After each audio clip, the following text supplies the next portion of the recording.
Good afternoon, my dear friends. I welcome all of you to my YouTube channel after a number of days. I feel that this is the first video I post on my YouTube channel after a couple of months or a few months. And today, I just want to talk about a different topic. And this topic is very, very significant in the case of India as a diversified society. We have so far discussed social diversity, different types of social diversity, different factors which influence in the social diversity which we see in our country, India. And when we were talking about different types of social diversity or different levels of social diversity, we just talked about positive diversity and negative diversity. And we know that diversity becomes positive only when there is harmonious living among the people who belong to different religious backgrounds, different cultural backgrounds, different economic status, different linguistic aspects, and so and so. There should be a harmonious living. That means there should be mutual respect, mutual understanding, and mutual affection among the people who belong to different categories of the society. Then only we can tell that diversity becomes positive. So in this video, I just want to discuss about the strategies or activities or ways and methods by which we can ensure harmonious living in a diversified society. So diversity becomes positive only when there is harmonious living in a diversified society. So how can we ensure this harmonious living in a diversified society? What are the different strategies? What are the different ways and methods? Well, I have just discussed this topic in my classroom, in my first semester classroom the first semester students of 2022-24 batch. And they have given wonderful points.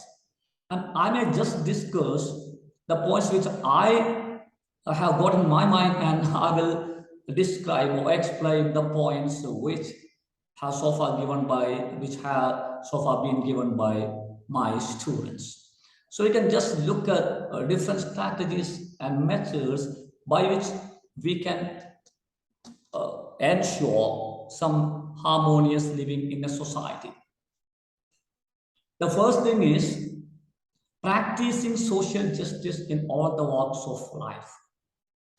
And this is very, very important. See, cultural pluralism is a term which we use for the state of lack of cultural conflict in a diversified society. There should be mutual understanding and mutual respect between the people of different religions, different castes, different economic status, different cultural backgrounds. And see, most of the time, people who belong to minority groups become antisocial or they become indifferent when they feel that their rights are violated.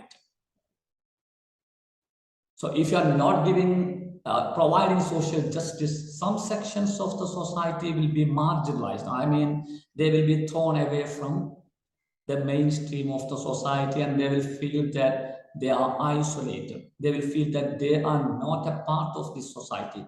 They will feel that the other sections of the society or society does not need them.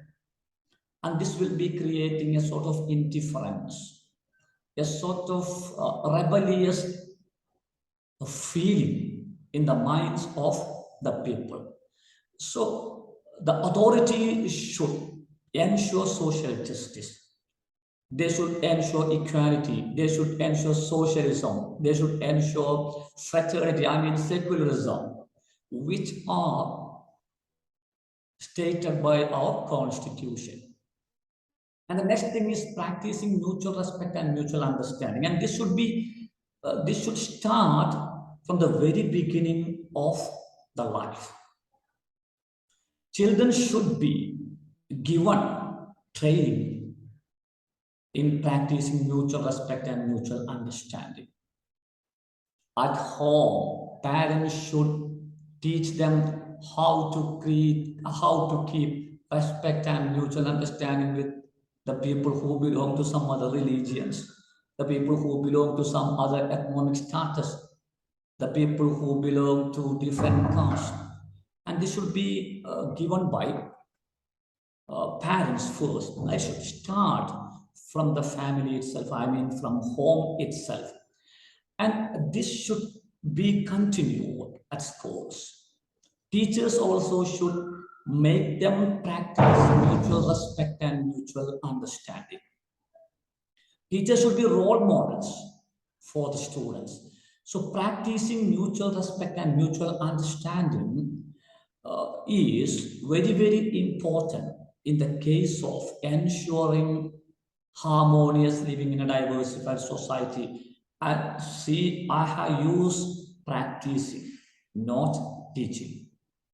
I have used practicing, not learning. I have used the term practicing, not knowing about mutual respect and mutual understanding. You may advise them to keep mutual respect and mutual understanding, but see, if you are not practicing mutual respect and mutual understanding, and see, even if you are giving advices to your children to practice mutual respect and mutual understanding, they will never do so. So it should be acquired from their life. They should see that all others at their surroundings are keeping mutual respect and mutual understanding towards the people who belong to some other caste, some other religion, some other linguistic groups, some other economic status, some other cultural backgrounds, and so on and so. This is very, very important. Then comes inclusion in all the social institutions. And nowadays we are talking about inclusive education. What does it mean? That means that when you are giving education to children, you should ensure that all the students, all the children from different categories of society are coming to the same school. Also, in the same educational institutions, students from different cultural backgrounds should study together. Students, normal students, and the differently able students should study together in the same school. And this is inclusive system of inclusive school. That inclusion should be there in all the social institutions. You should never exclude anyone. You should never deny anyone just because he or she belongs to a particular section of society, a particular caste of the society, a particular region of the society. You should never deny them any sort of right. You should never throw them away from any social institution, maybe educational institutions, maybe any other social institution like power, authority, or like courts, like universities. So you should try to include all the people.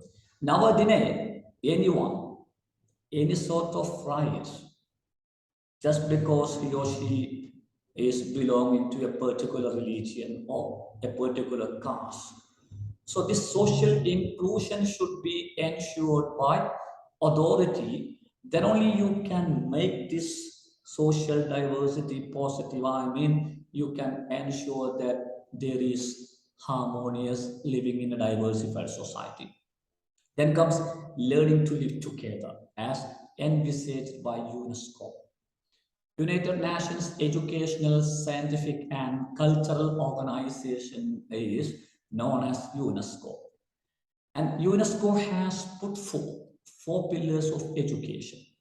And the fourth pillar of education, according to UNESCO, is learning to live together. So at schools, you should make your students learn to live together, regardless to caste, regardless to religion, regardless to any other social status, or without considering the religion of a person, the caste of a person, the economic status of a person, or the cultural background of a person. Children should learn to live together by adjusting with others, by keeping mutual understanding with others, by understanding the importance of the culture of others, and all these things should be there. So this learning to live together should be practiced at schools, and that is very very important in the case of ensuring harmonious living in a diversified society. So we can look at all these things in detail. I have told you that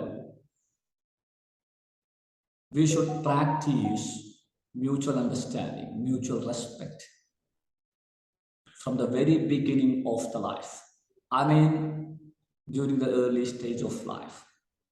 So, what can we do in the society for creating such a mutual respect or for ensuring harmonious living?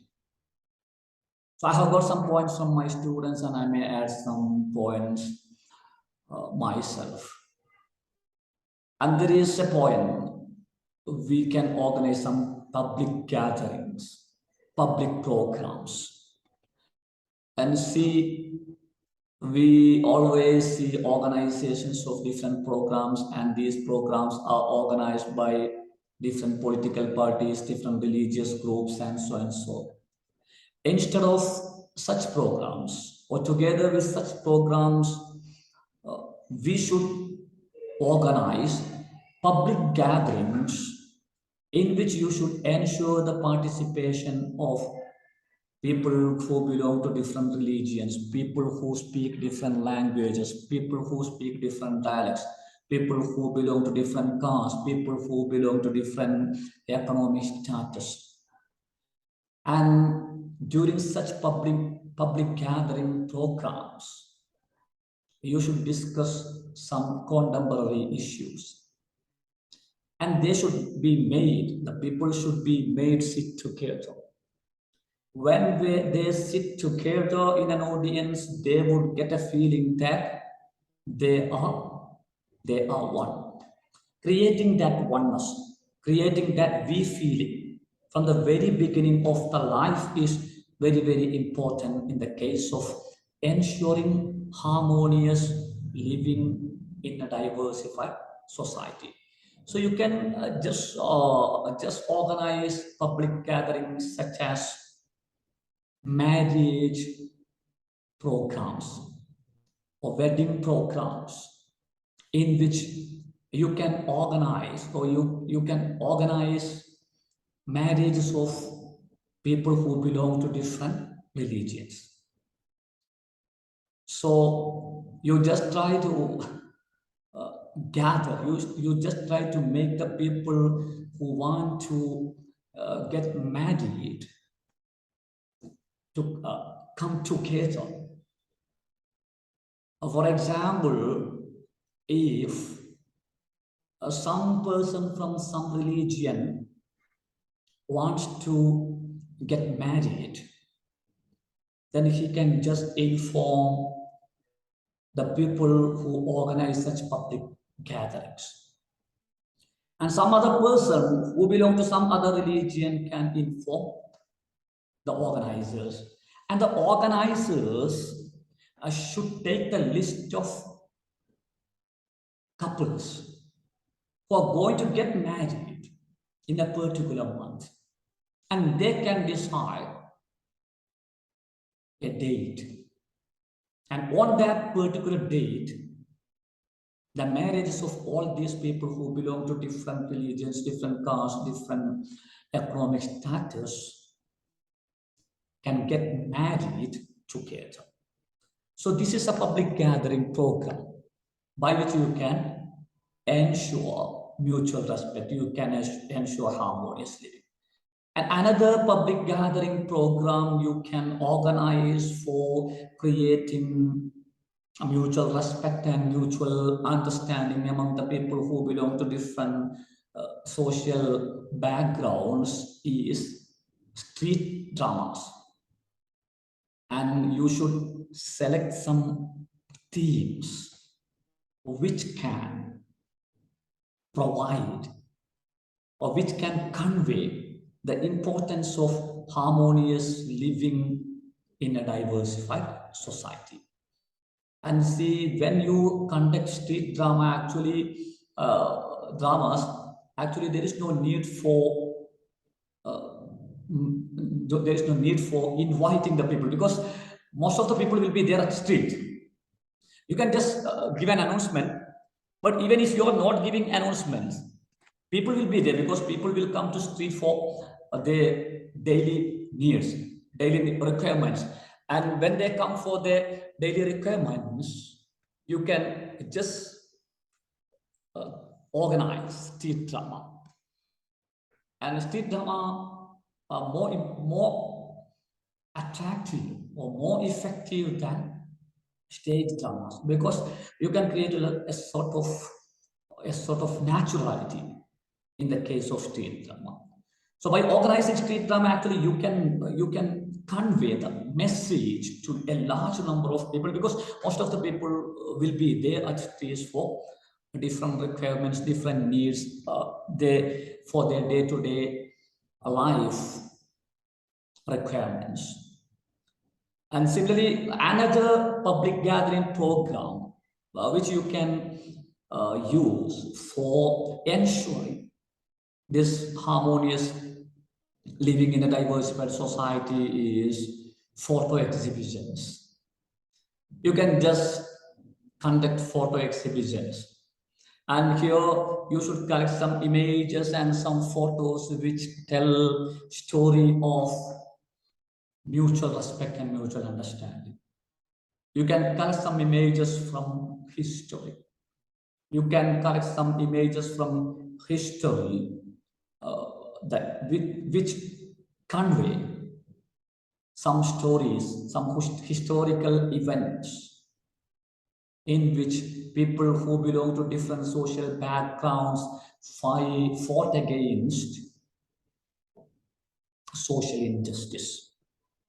And see, we can get lots of such images from our freedom, our history of freedom fighting, because when Britishers were there, people who belong to different castes, different religions, and different economic status, different cultural backgrounds fought together against a common enemy. So when you conduct such photo exhibitions, people will get some feeling that if they are together, keep some mutual understanding and mutual respect, and if they are keeping oneness, if they are united, the common enemy can never defeat them. So such a feeling can be given to our people through photo exhibitions. So photo exhibitions are an effective public gathering program for ensuring harmonious living in a diversified society. And another program, this is not a public gathering program, but still is something by which we can get the attention of people, mass of people, publishing some cartoons which convey the importance of harmonious living in a diversified society. And cartoons can do a wonderful job in this case, because most of us look at cartoons in dailies and we get some lessons. We get some lessons through some caricatures. We get some lessons from through some humor. And this is a very, very effective medium for, for discussing a topic within a single picture. Within a single cartoon picture, you may be able to convey lots of meanings. You may be able to convey some great vision. You may be able to convey some great view of life. So I feel that cartoons will be very, very effective in the case of ensuring harmonious living. So these are some public programs, public gathering programs, which we can make use for ensuring harmonious living in a diversified society. And similarly, the most important, another most important strategy by which we can create some mutual respect and mutual understanding or harmonious living is conducting some awareness programs for parents. Actually, it should be started from the home itself. Or through education. We tell that education starts from the womb and it ends at the top. And similarly, mutual respect and mutual understanding should be started not from school, but it should be started from the womb of the mother. And that means that parents should be given great awareness on the importance of harmonious living in a diversified society. Parents should be given classes in effective parenting. Parents should never show any sort of hatred towards any other religion, any other caste. If a family is rich, the parents should never blame the poor people of the society. If a poor man comes to the home, parents should show hospitality. Parents should show kindness. Parents should show generosity. Parents should make use of fair words before the children, especially before the children. If the children sees parents shouting towards some poor people, beggars, then they will start feeling that these people are not a part of the society. And similarly, parents should never blame people who belong to other religions, people who belong to other castes before the students, before the children. They should be trained to respect all the religions, all the castes, all the social backgrounds, all the cultural backgrounds from the very beginning of the life. So proper awareness should be given to the parents on the importance of harmonious living in a diversified society. And similarly, society can organize festivals together. I mean, when there is a festival of a particular religion, according to some people, When there is a festival of a particular religion is being organized, people who belong to some other religions also should be invited to participate in such festivals. By inviting them to participate, to attend such festivals, actually, you are making them get some basic information on the festivals, the real theme behind the festivals, the real historical background behind festivals. And festivals always convey some messages, always convey some lessons, always convey some moral values, some social values, some human values. And when you invite people who belong to other religions or other castes or other cultural backgrounds, they also get the real theme, the real message, the real lesson behind the festival. And they also should start loving such festivals. So they also will be accepting the values, the virtues, the theme, the message conveyed by a particular festival, even though it is not their festival. It is not a festival or a custom related to their caste or their religion. So this is a wonderful activity according to some people to ensure harmonious living among the people who live in a diversified society. Then some people believe that there should be some healthy political events, because most of the times political parties create quarrels. They create riots because they misuse or they, what can we say? They misuse religion. They misuse this different castes.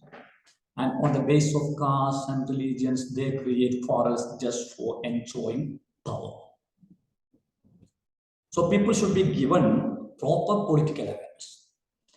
They should be given the feeling that politics is not for blaming others. Politics is not for fighting. Politics is not for quarreling. Politics is not for destroying others. Politics is not for cultural conflicts. Politics is just for the strengthening of democracy. They should feel. There should be some ideological debates instead of physical quarrels, instead of cultural conflicts. And it should be just for getting power, and just after getting power, there should be mutual understanding and mutual respect. No political party should blame others. No political party should severely criticize others. There should be no sort of body shaming or no sort of cultural shaming. Even when there is some elections, political parties should keep some manner. They should keep some moral values. They should not spread fake news. They should not spread some mistaken notions or mistaken misconcepts against the opponents, the political rivals. Even when there is election, people who belong to different political parties should respect the feelings of others, respect the privacy of others, respect the personality of others. They should give due regard to the private life of others. They should show humanity. They should show morality. They should show some mutual respect and mutual understanding. And this healthy political culture should be provided to the children from the very beginning of their life. And that's very, very important in the case of ensuring harmonious living in a diversified society. And then We can just look at some other points. I'm sorry.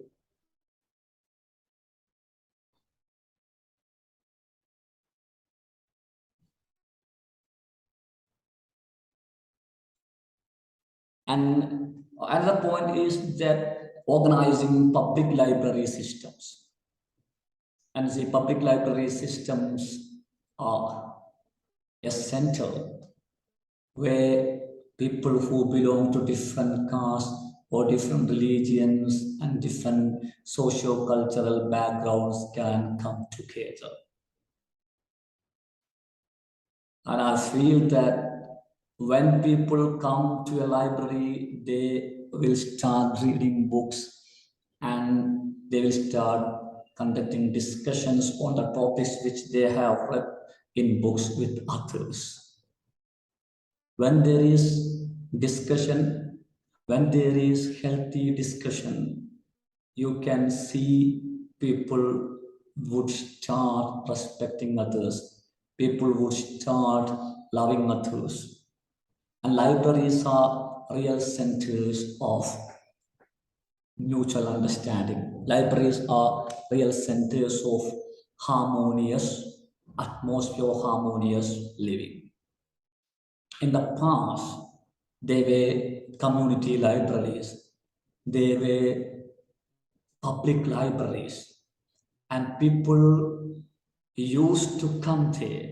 People used to come there together and they were discussing different topics. But nowadays, public libraries are vanished from our society, and we should organize more public library systems by which we can ensure harmonious living in a diversified society. So these are some public programs, or these are something related to the society. Now, what can we do in schools? Well, I have already told that if you want to ensure harmonious living in a diversified society, it should be started from the very beginning of the life, the early stage of life. I mean, you should start it from your childhood days, and it should be a habit. It should be your habit. To love others should be a habit. To respect others should be a habit. To accept the virtues from others' culture should be a habit. So, by making this a habit, you can do everything. When we talk about the school days for ensuring harmonious living in a diversified society, we should start from the syllabus or the curriculum. The curriculum constructor should ensure that the elements of different religions or different cultural backgrounds of the society are there in the syllabus or in the curriculum. For example, when we select some literary pieces for the curriculum, we should ensure that we are selecting some literary pieces from different dialects of the society, from different language versions of the society, from different cultural backgrounds of the society. For example, when we select stories, when we select essays, when we select some historical events, we should not give unnecessary importance to a particular section of the society. When we select some historical events for the social studies, we should give importance to the historical events related to different religions, the historical events related to different castes. If we are glorifying the historical events of some communities or some religions or some castes, then it will be creating a sort of hatred in the minds of the majority of the society towards the minority groups. Because whatever we learn from our schools, will be there in our minds throughout our lives, because whatever we learn, whatever we study from the very beginning of the life becomes a part of our blood, a part of our feelings, a part of our habit. So, our habits. So, from the syllabus itself, we should start. We should not neglect any talent. We should not neglect any language. We should not neglect any slang. And this is very, very important, including the cultural elements of all the sections of the society in the syllabus. And another important thing is that if we tell in a very in a single term, or if we simply tell about ensuring harmonious living in a diversified society, we can tell that teachers should make use of culturally responsive pedagogy inside the classroom. That means teachers should make use of a methodology in which he or she should respect, or he or she should give due regard to the cultural aspects of all the children inside the classroom who belong to different socio-cultural backgrounds. For example, if the teacher teaches something and he should not teach it only in the written language, only in the standard version of the language. You can just tell the item in the standard version of the language, but he or she should try to explain the topic in different dialects which are used by different students of the classroom.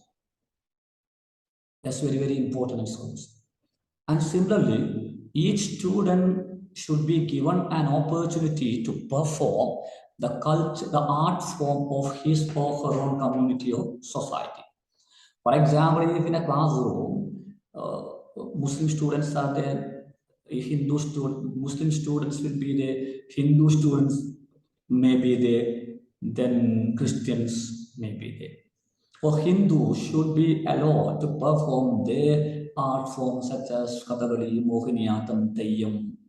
And Muslim students should be allowed to perform their art forms such as Kolkali, Oppana, Mapulapatu. And Christians should be allowed to perform their art forms such as Magangali and something like that, some devotional songs and something like that. And all the students should be allowed to speak in their own dialects. If you are giving a topic to your students to deliver a speech, then you should allow them to deliver the speech in their own dialects without imposing them to make use of a particular version of language. I mean, the standard version of language, because your students, all the students, may not be able to speak on a topic by using the standard version of a language. And at schools, you should organize celebration, or you should observe celebrations of different communities. You should ensure that celebrations of different communities are organized, and all the students should be participating in such celebrations. And teachers, different teachers should be given the charge of coordinating different events. We see most of the times we see that Christian teachers are given the charge of organizing Christmas, and Muslim teachers are given the charge to organize Eid program or Iftar program, and Hindu teachers are given the charge to organize Onam, Vishu, and something like that in Kerala. I just tell about the festivals and the celebrations in Kerala. I'm sorry, this video may be seen by others from North India. I'm sorry because I'm a Keralite. I just tell all these celebrations, and if you're from North India, you can just think about different different celebrations of different communities, different castes, different areas.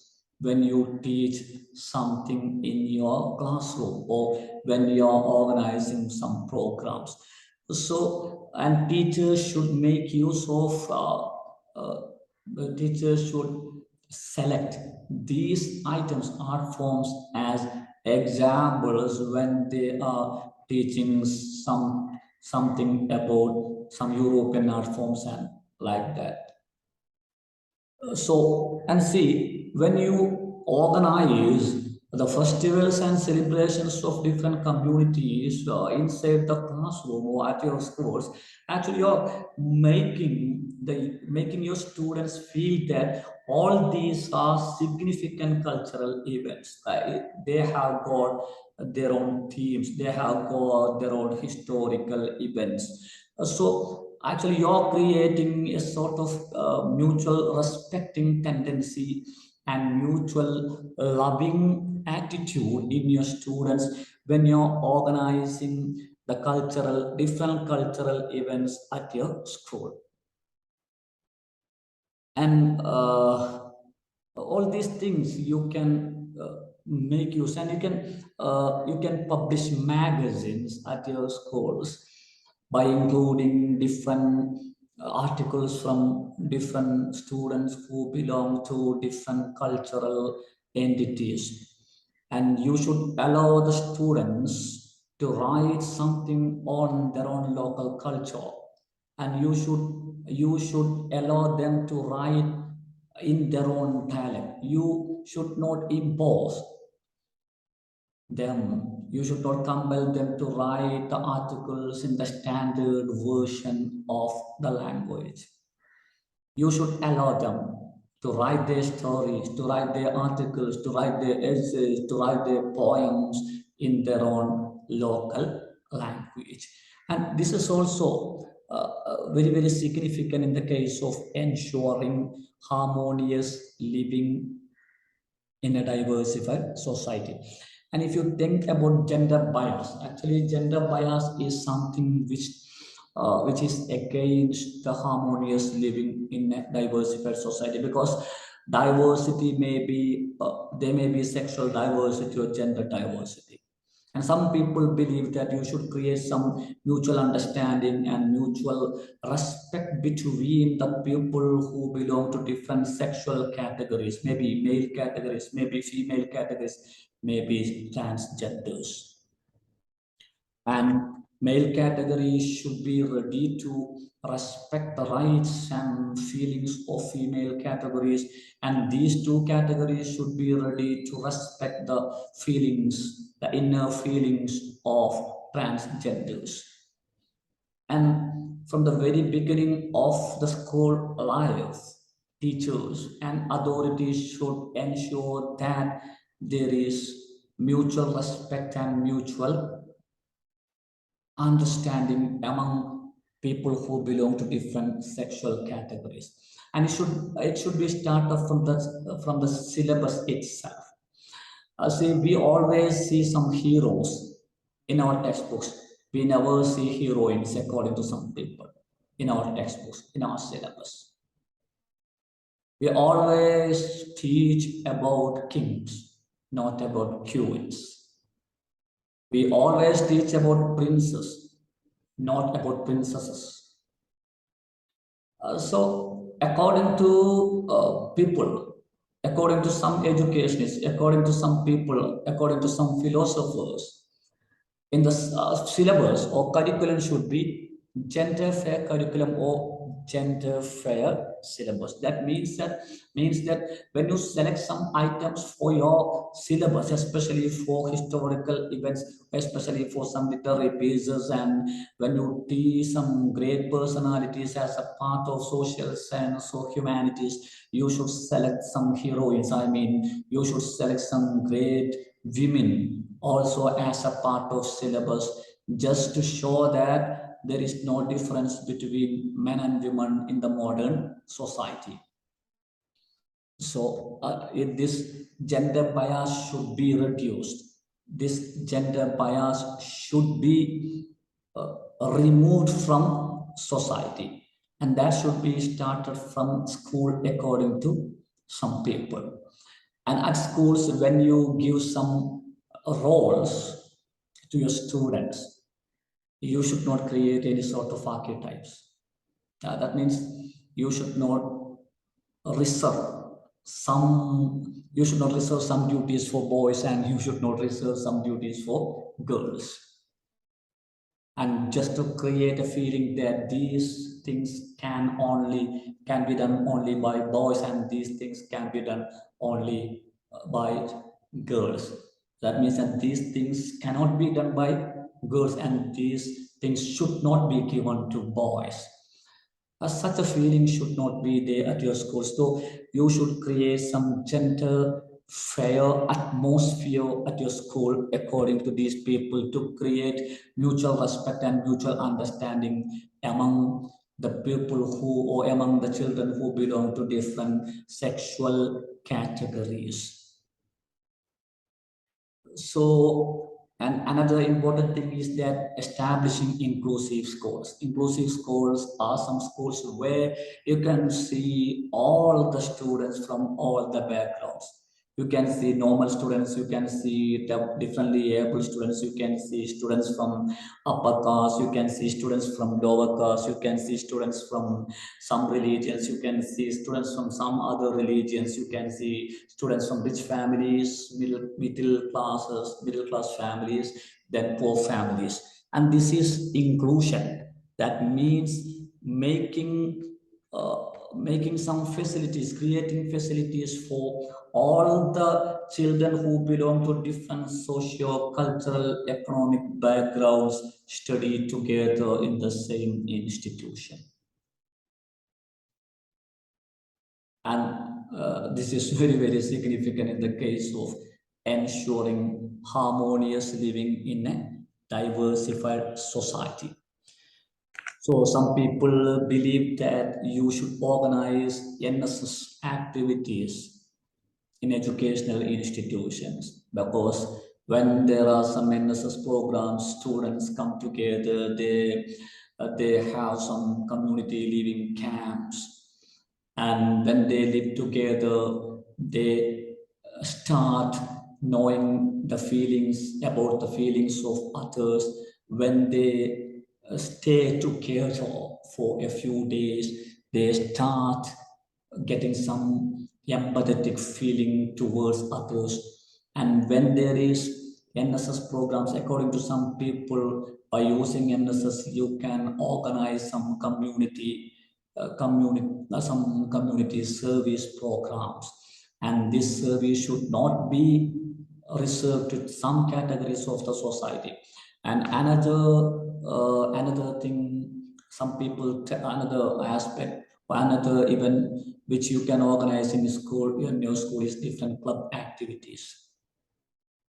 By using different clubs, you can create some organizing capacity in your students and you can make them organize different activities by including all the people who belong to different categories of a society. Another important strategy or way by which you can ensure harmonious living in a diversified society is conducting some tours or trips to different areas. You should not go to Vigala. You should not go to some water theme parks. Instead of going to such places, you just bring your students to different cultural groups. You just go to some areas where Muslim communities are residing. You just go to some areas where Hindu communities are residing. You just go to some Christian areas. You go to some rural areas. You go to some coastal areas. You go to some colonies. You go to the place where Adivasis are residing. You just go to the historical places to know about the history of the communal harmony in our country. So these are very, very important. And another important aspect, important strategy by which you can ensure harmonious living in a diversified society is in India is teaching our constitution as, as a great constitution in which you can see secularism, in which you can see socialism, in which you can see equality, in which you can see democracy, in which you can see liberty, fraternity, equality, in which you can see mutual respect, in which you can see some articles which ensure that there is no discrimination towards some caste, some religions, I mean minorities. So we should teach our constitution in school classrooms, and it will create a tendency in the minds of our students to respect the rights of others.